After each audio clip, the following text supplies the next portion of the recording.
I'm going to show you exactly how to build this React flashcard application that's covering my face because I suck at editing and didn't know where to put it, but luckily I know a little bit more about programming, so I can teach you exactly how to do this.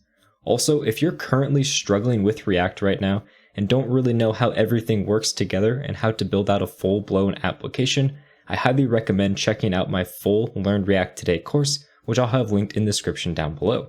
Now let's get started with this tutorial. Before we get started, I want to talk about today's video sponsor, Atlantic.net Hosting, and they're going to be giving you an entire year-long free trial of their servers, which is just absurd to think about. A whole year for free. So I highly recommend you jump on this year-long free trial before it ends.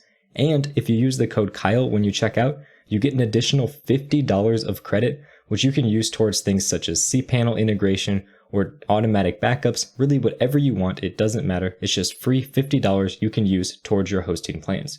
So make sure you check that out in the description down below. Welcome back to Web Dev Simplified. My name's Kyle, and my job is to simplify the web for you so you can start building your dream project sooner. So if that sounds interesting, make sure you subscribe to the channel for more videos just like this one.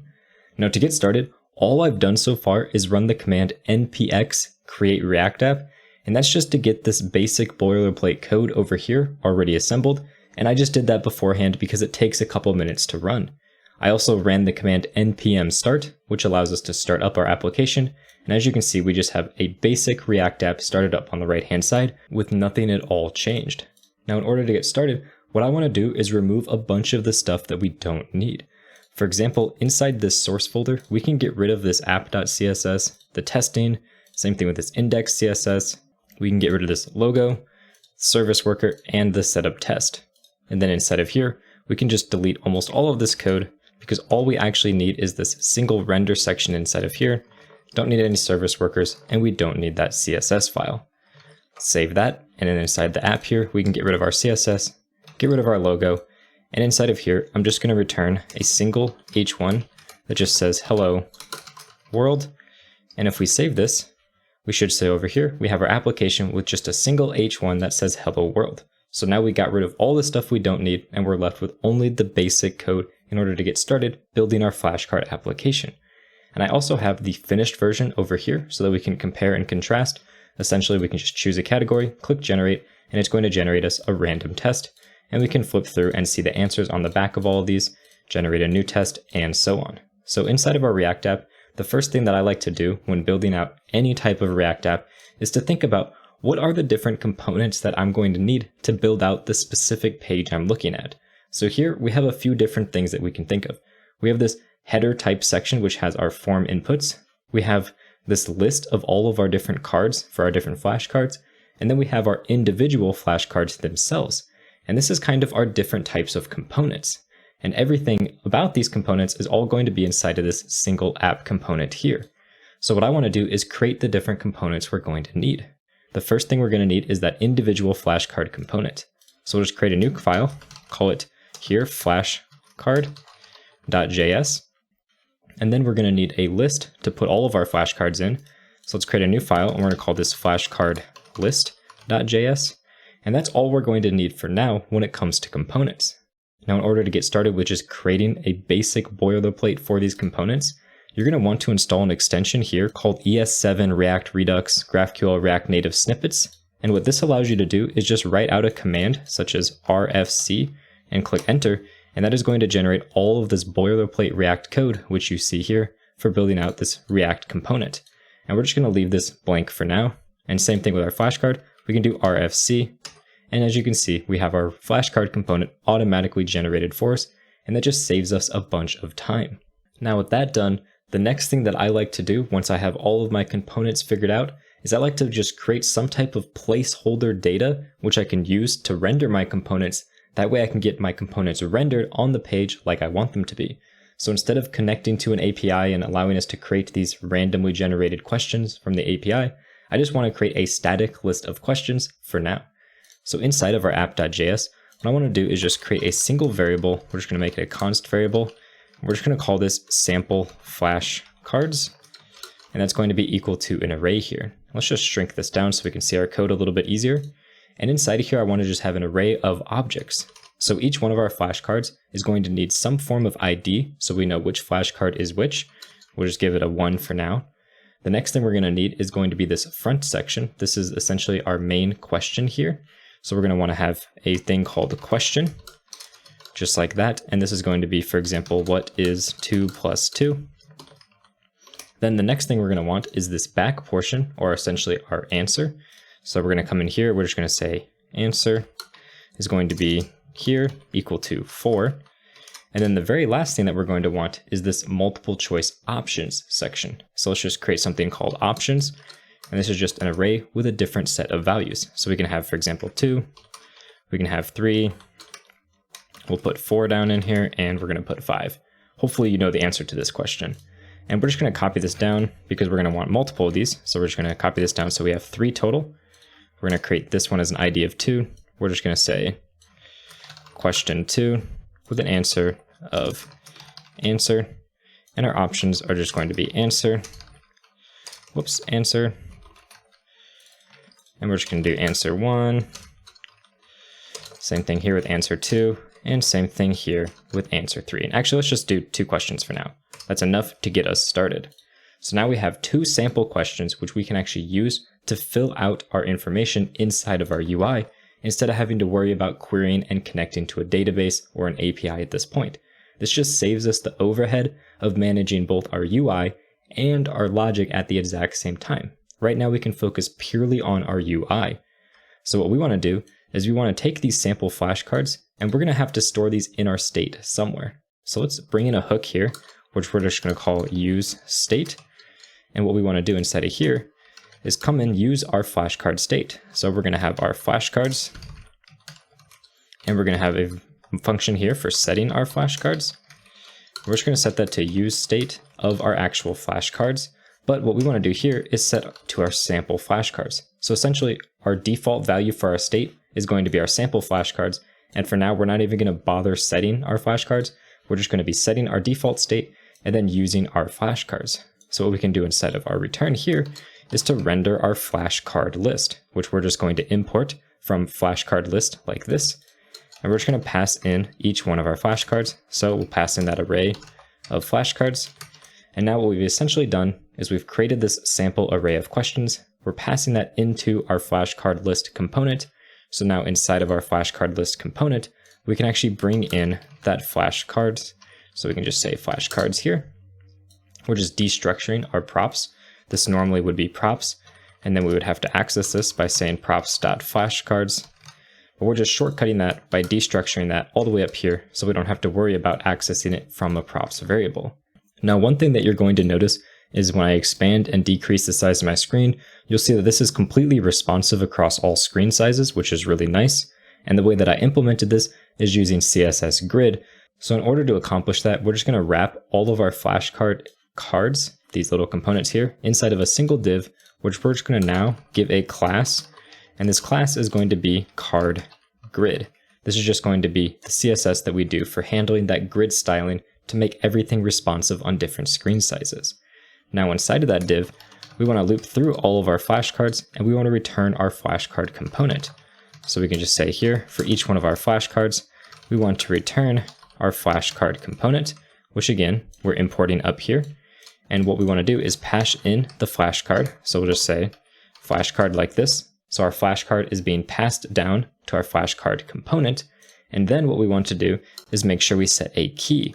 And the importance of having a key is that when React goes to re-render this array of flashcard components, it will only re-render the ones that actually change in our flashcard array, and it won't re-render the ones that don't, which is why we have that flashcard.id element. This is going to be a unique ID that we can associate with any one of our individual elements in the array, so we don't unnecessarily re-render when we don't want to. Now we can close that off. And now inside of here, we know that we're getting in our flashcard. So we can actually use that flashcard inside of here. And for now, all I want to do to make sure this is working is print out our flashcard.question. So if I save this, save our app over here, and open this up, you'll see our question number 1 is being printed, and then our question number 2 is being printed. And if I were to change this to 2 plus 3 and save, you can see it refreshes over here.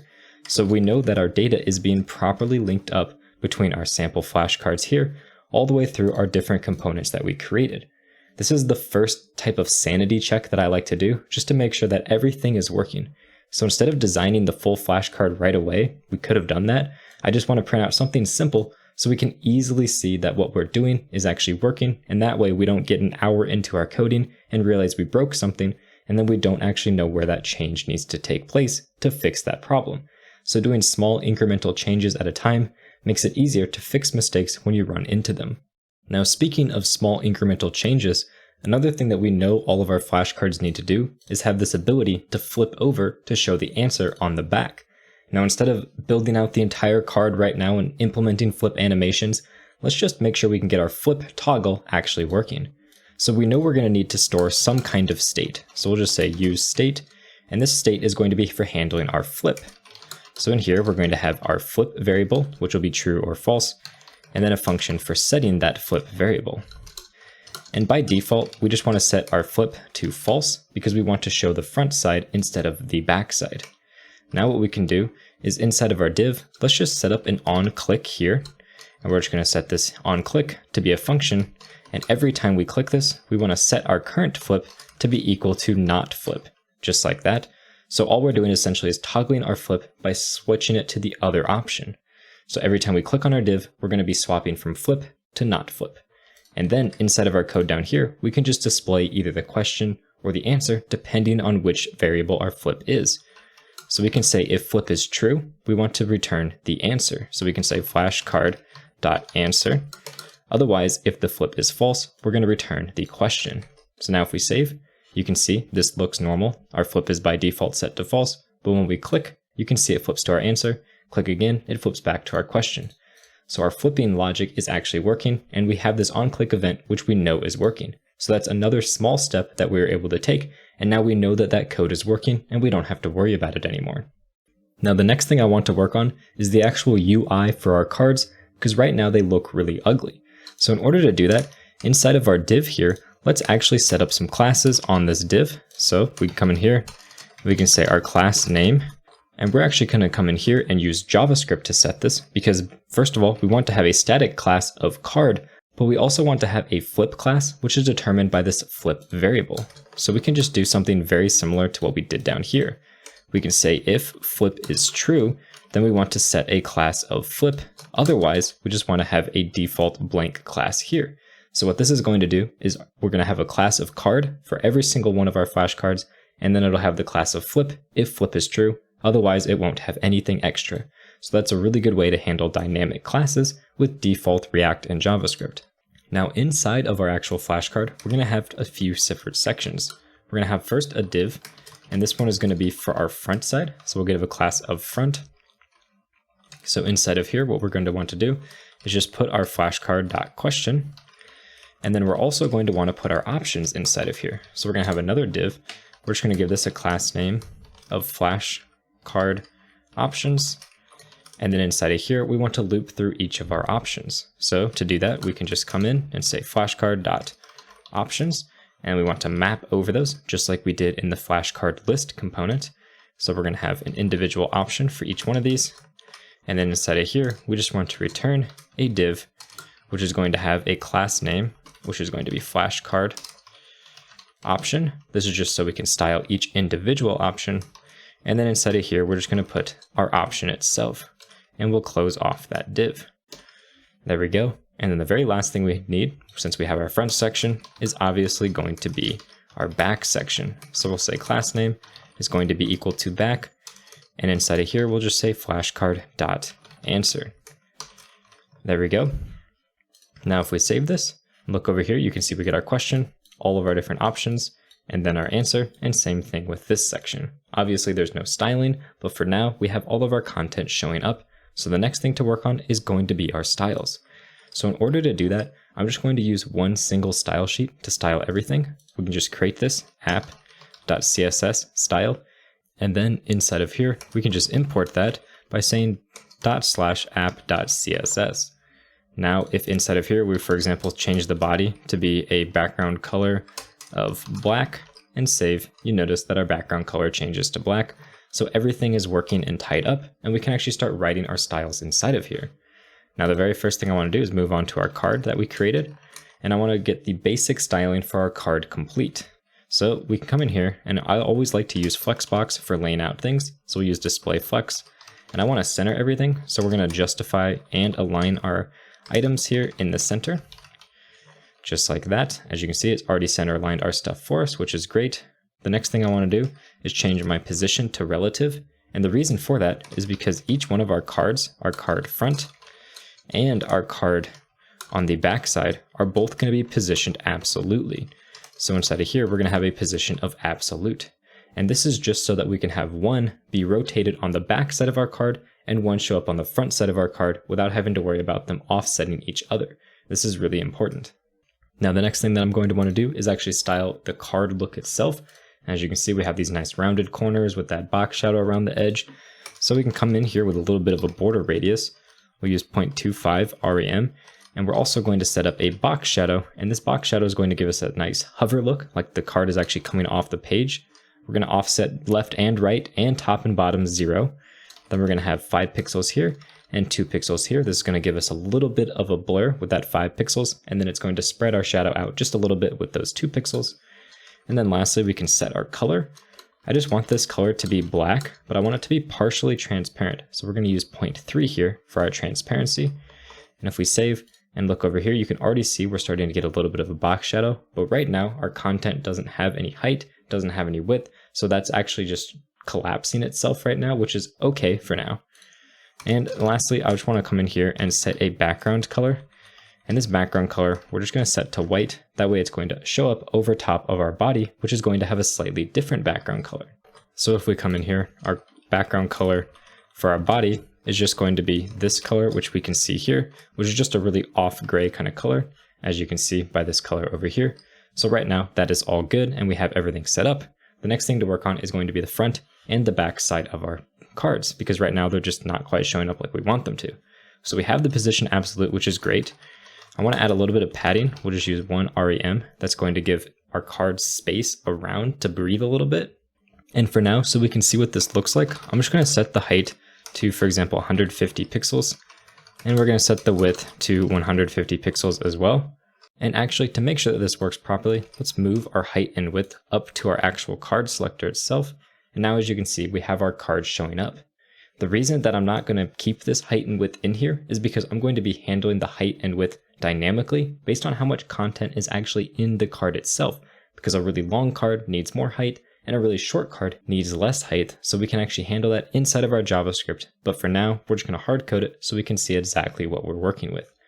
Now we have our card front and our card back. They have that nice padding, which looks really good, and we have them absolutely positioned so that they can overlay on top of each other. As you can see down here, these answers are showing up over top of each other. And that's because what I actually want to do is take our back card, so we can say dot back, and I want to actually rotate this. So I can say transform, and I want to rotate this on the y-axis 180 degrees. And what this is going to do is immediately you can see our 4 is backwards, and this behind here answer is backwards. So now we have something flipped around. So essentially it's on the back side of our card. And in order to make sure that the back side of our card does not show through, what we can actually do on our card front and back is set our back face visibility to hidden. So now what's going to happen is anything that is facing backwards or flipped 180 degrees is going to be hidden. So right now the back side of our card is completely hidden, but if we flip our card over, the front side will be hidden and the back side will be showing. So this is exactly what we want to get that nice flip effect going on. Now, speaking of that flip effect, let's actually work on coding that in. So up inside of our card here, let's do a little bit of a transform. And this transform, we're going to do something where we're going to rotate on the y-axis, and we want to rotate based on a variable, which we're just going to call rotate y. And by default, we're going to set this to 0. And the reason I'm putting this inside of a variable is so we can easily change it inside of our card flip selection. So whenever we have that flip class, we can just set that rotate y variable to 180 degrees. So now if we save and we click a card, that's going to change our flip variable, and you can immediately see our card is flipped 180 degrees, but it's still showing us the front side of our card. So in order to handle that properly, what we need to do is use this property called transform style and set that to preserve 3D. And And what that's going to do is it's going to preserve our 3D animation, so that way things that were in the front can now go into the back, and things that were in the back can now go in the front.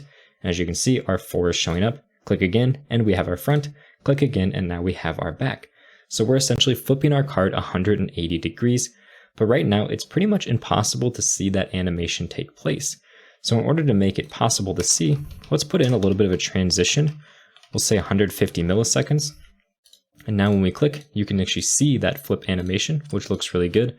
And we're going to give this a little bit of a perspective. We'll say 1000 pixels. And this will just give this animation a little bit more of a 3-dimensional look to it, because without that perspective, it just looks a little bit flatter. So this just makes it look a little bit more 3D, which I think looks pretty good. And that's the basics for our card animations.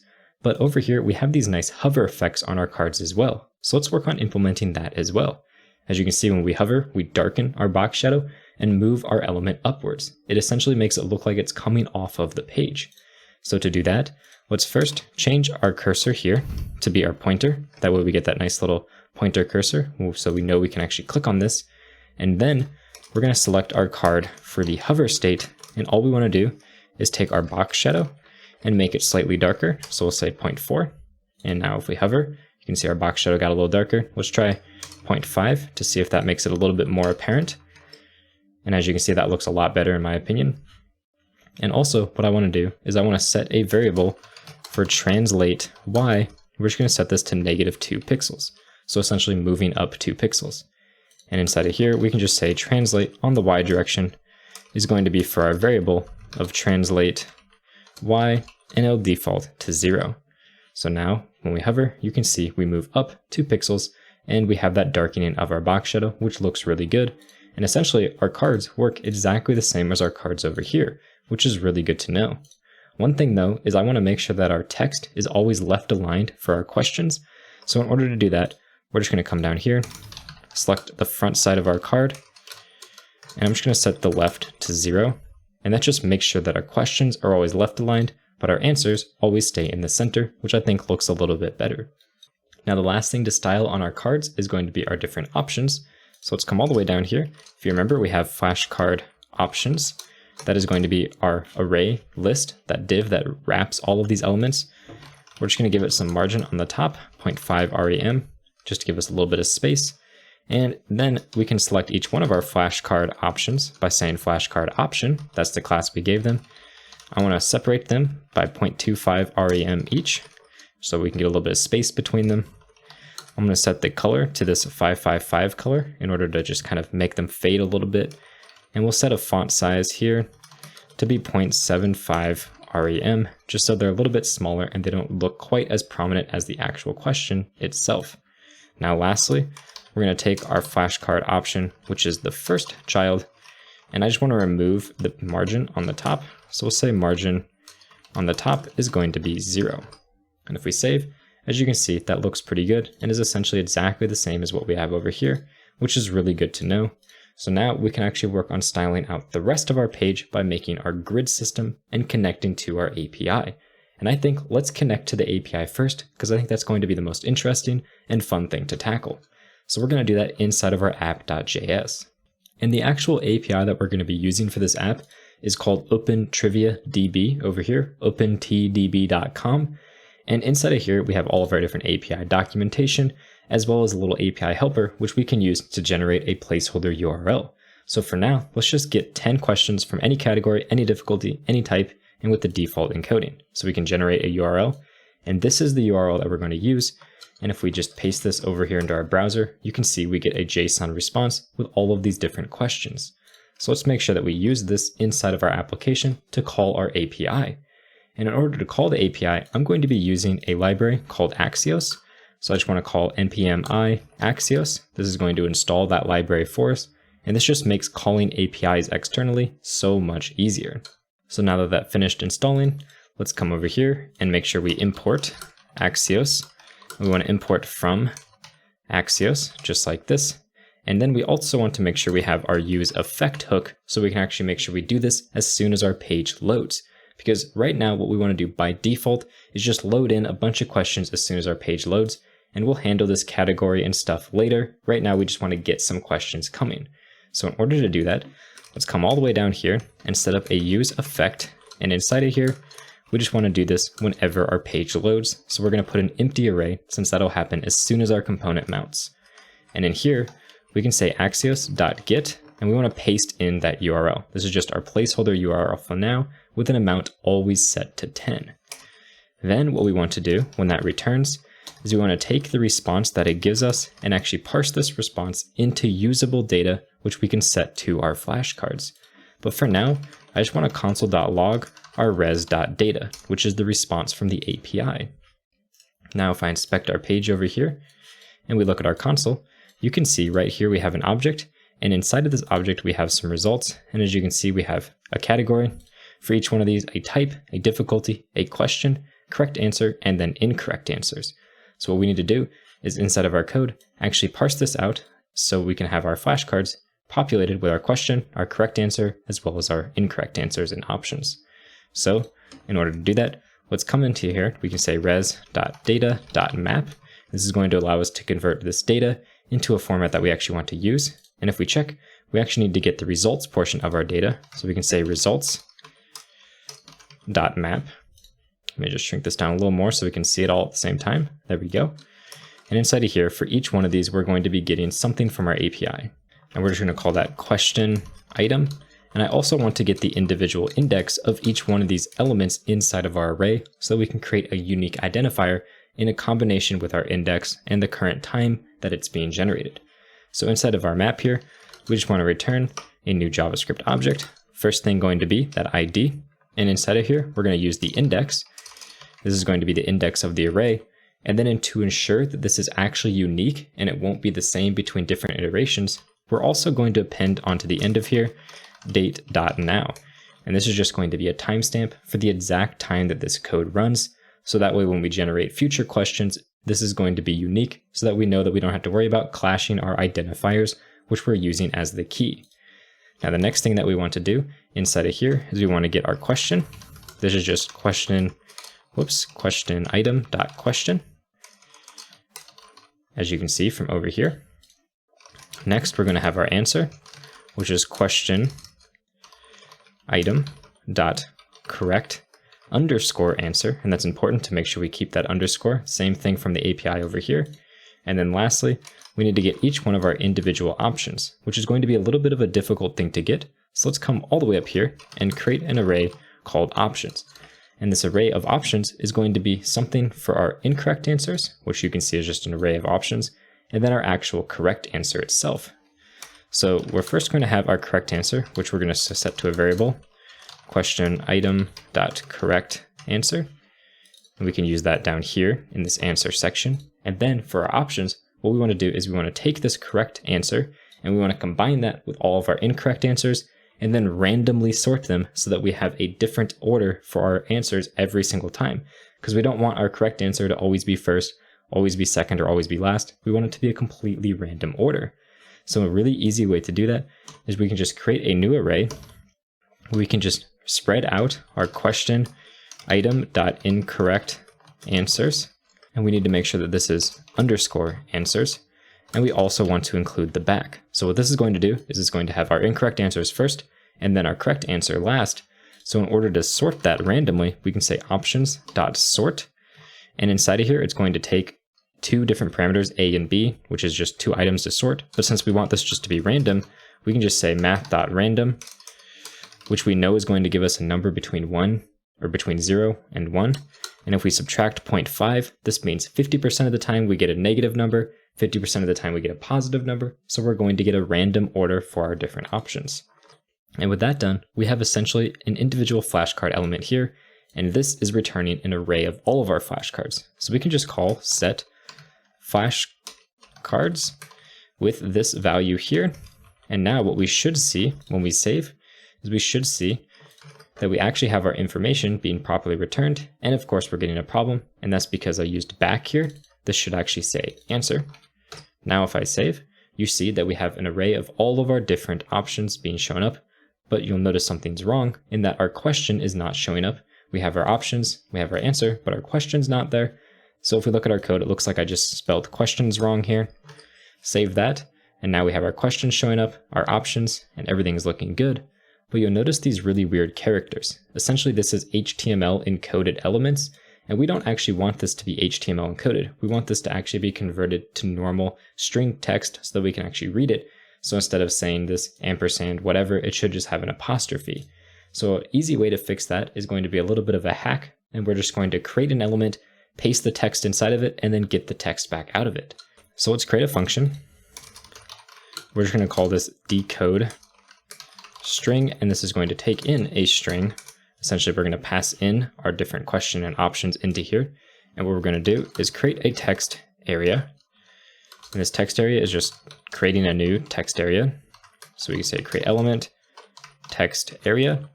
And then inside that text area, what we want to do is just set the inner HTML, because we know these strings has HTML characters. So we can set the inner HTML equal to that string. And then we can return the text area dot value, and this is actually going to convert all of that HTML stuff to normal string. So now if we decode our question here, just like this, you're going to notice all of those different weird characters go away. So now we have actual characters showing up for these quotations. We have quotations here. All of that is actually showing up like we want it to. And we want to make sure we do the same thing for our options as well. So for our options, we want to map here all of these to be equal to that decoding of the string. So let's just put this on a new line, make it easier to read. Put this on a new line. And inside of our map here, we're going to have an answer, which we're just going to call A. And we just want to decode our string of A.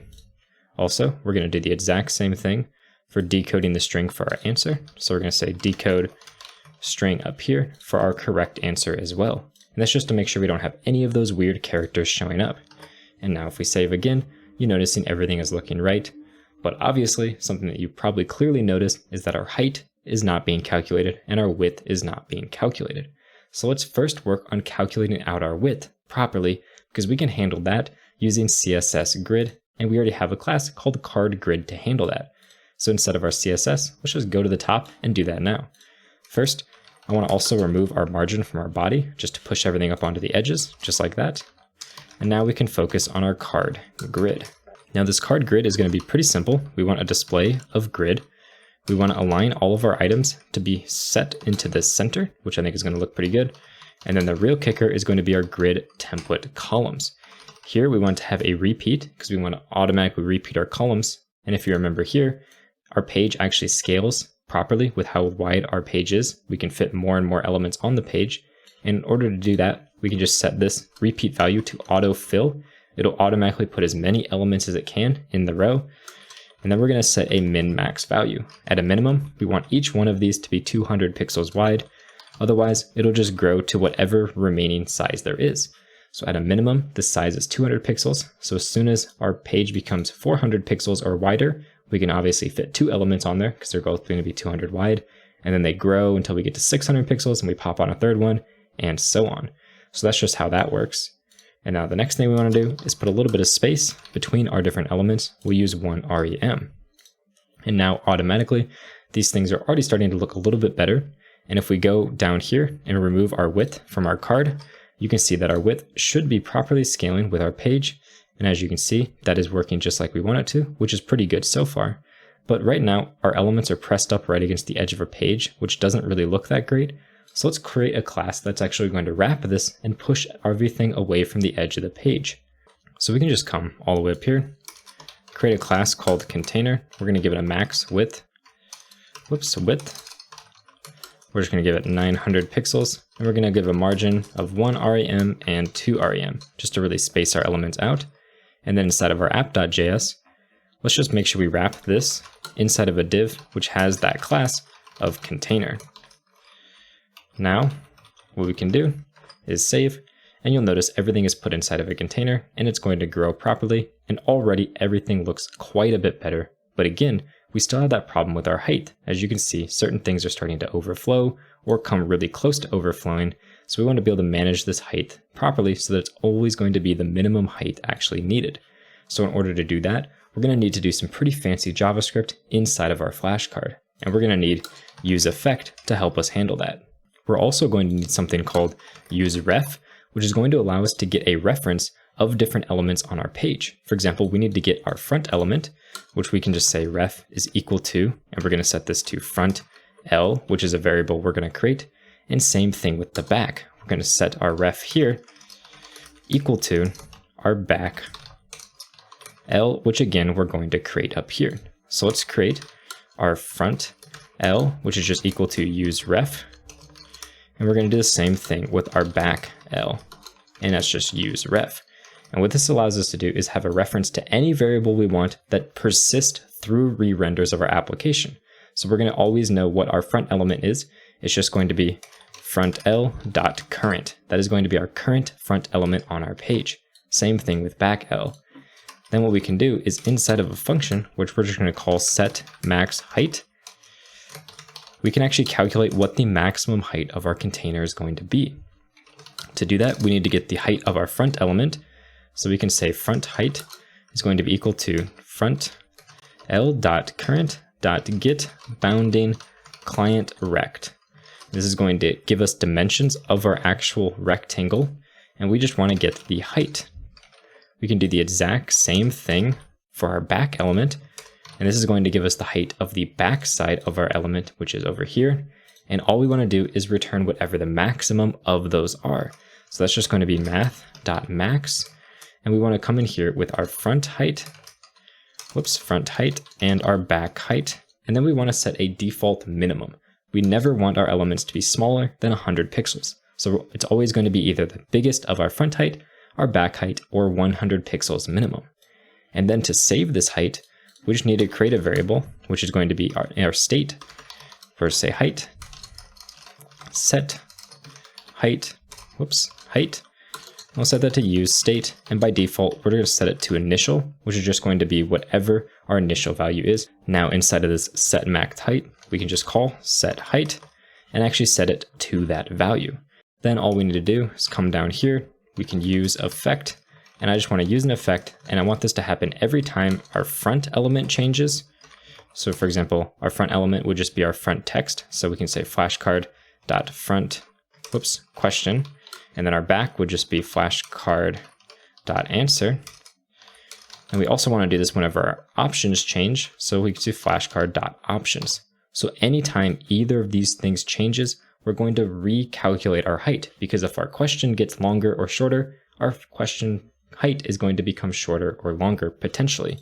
So instead of this use effect, we're just going to call that function, which is set max height.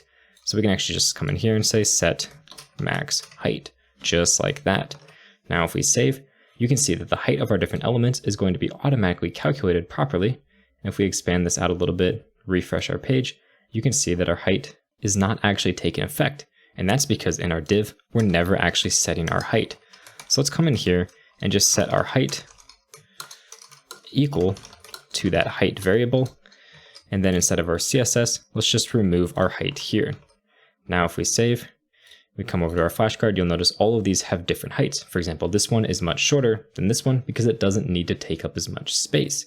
But a problem you'll notice is as we refresh our page, you'll see our height actually doesn't recalculate. It still stays the same size as it was before. It's really apparent right here where some of these are much larger than they need to be. So in order to fix that, what we can actually do is recalculate our height every single time our page size changes. So to do that, we need another use effect. And inside of this use effect, we only want this to occur the first time our component loads, because what we're going to do is set up an event listener on our windower. So we can say window.add event listener, and we can just say resize. So every time we resize our browser, we want to call that set max height function. Then inside of here, to clean this up, we're just going to have a return, which just takes our window and removes that event listener for resize, which is going to be on our set max height.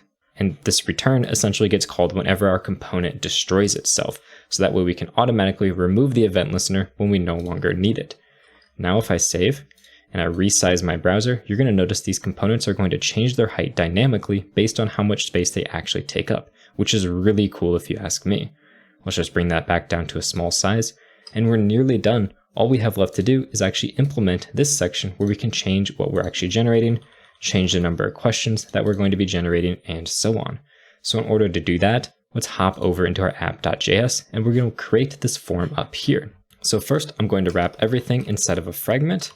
And that's just because we're going to have multiple elements that we want to return from here, because we're going to have at the very top a form, which is going to be for our header section. So we can give this a class name, which is header. That's going to give us that white background and border that you see.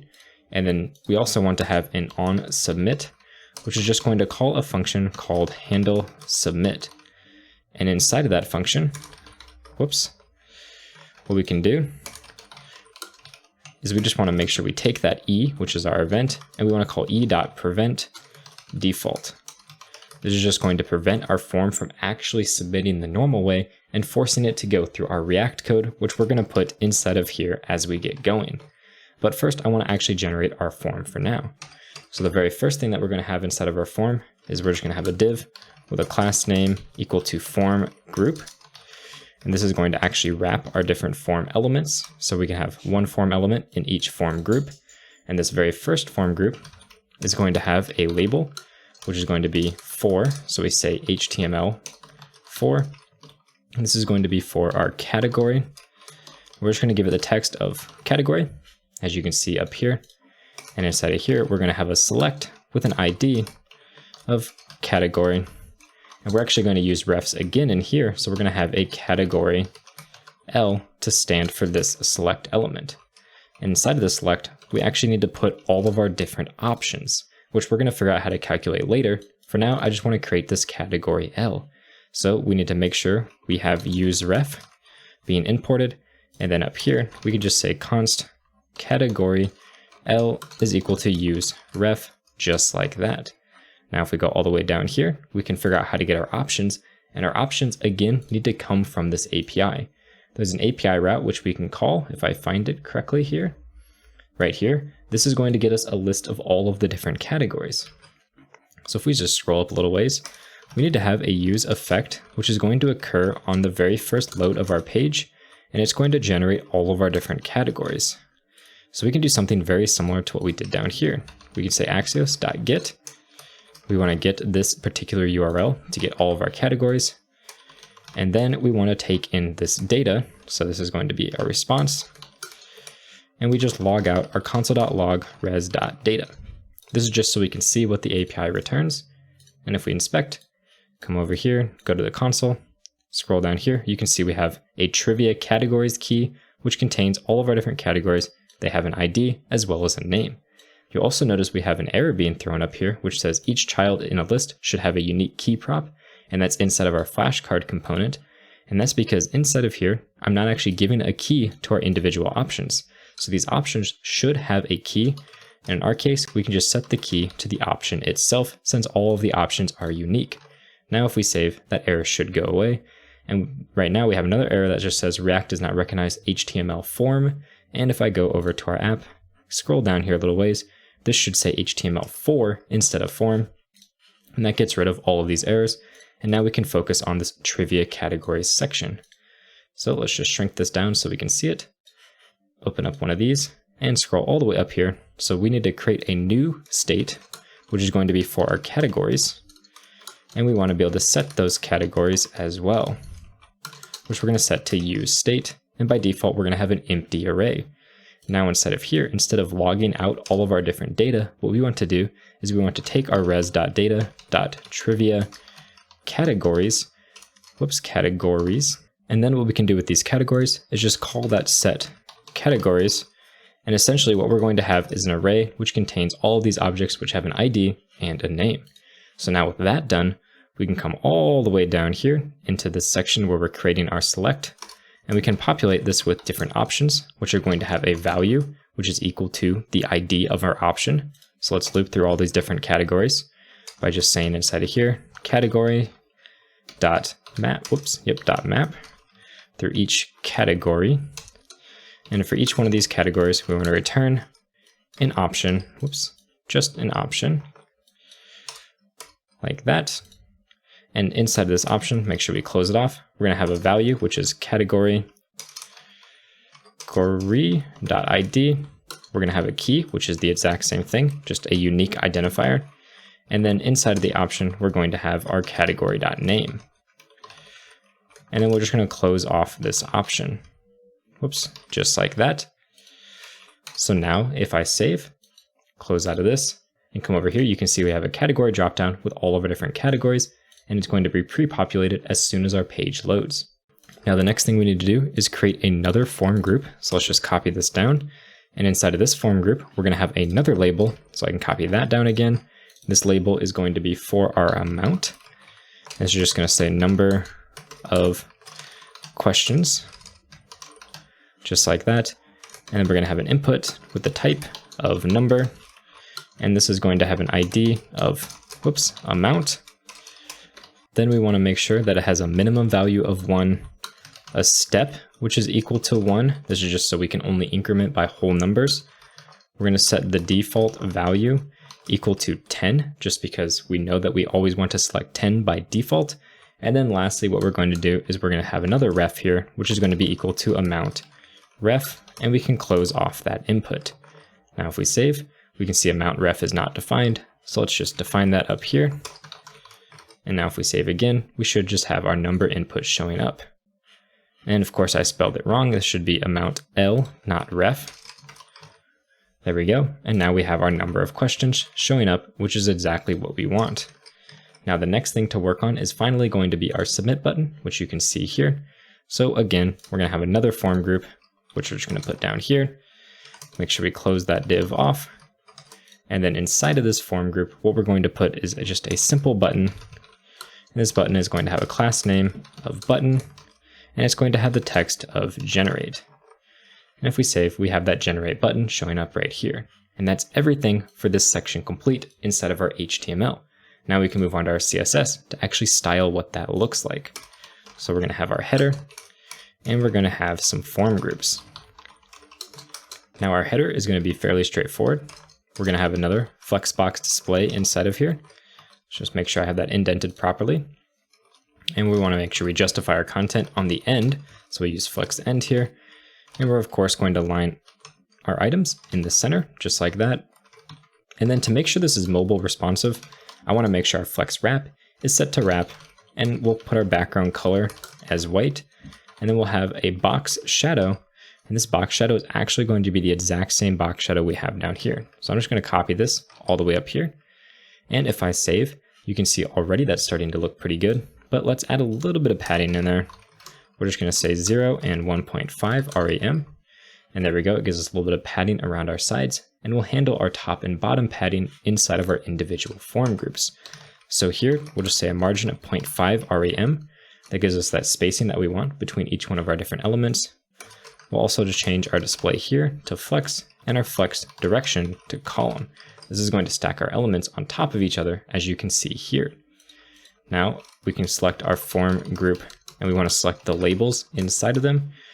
Change the color to be a slightly less visible color. We'll try 777, which kind of makes it fade into the background a little bit. Change our font size to 0.75 rem, and we're going to put a margin on the bottom of 0.25 rem. That just makes it a little bit smaller and spaced a little bit away from the actual thing that we're selecting with it. Now the last thing that we're going to have is going to be our button, and this button is going to be pretty simple. We're just going to want to come in here with a background, color, HSL, and we're just going to use 200. We're going to use 100% and 50%. This gives us a nice blue color, which I actually quite like. Change the text color to be white. Padding, we'll use 0.5 em and 1 em. Our border, border radius is going to be 0.3 em. And then we're going to have no border, and we're going to have a cursor of pointer. If I save, you can see that gives us this nice button, and we're just going to give ourselves a hover effect as well. And this hover effect is just going to take our current background color and make it a little bit darker. We'll say 40%. Now when we hover, we get that nice looking darker color, which looks really good. And when we click generate, right now what's happening is we're calling this function up here, handle submit. So in this function, what we want to do is essentially everything we have inside this use effect. So let's just delete this out of here, put this down here inside of this function. But instead of calling this with a static amount, we actually want to pass in our own parameters. So in order to do that, we can just say params and pass in here an object. And we already know our amount is going to be equal to our amount element dot current dot value. This is just the value of our input. And we're going to have our category. And this is the same thing. It's going to be equal to our category, category element dot current dot value. And now if we save and we, for example, select that we want to have entertainment video games with 3 questions, generate, you see we get 3 questions related to this category. And just to make sure that when we refresh our page, we don't have this sample data, let's remove this sample flashcards code, just like that. There we go. And then up here, let's remove the reference to sample flashcards and just make it an empty array. And there we go. Now we can select any category we want, we can select any number of questions, and we can generate a test, flip all of our cards over, generate again to get a new list, and do this over and over again as much as you want. And that's all there is to creating this dynamic flashcard app. If you enjoyed this, make sure to check out my full React course, which I have linked down in the description, and also subscribe to the channel for more videos just like this. Thank you very much for watching and have a good day.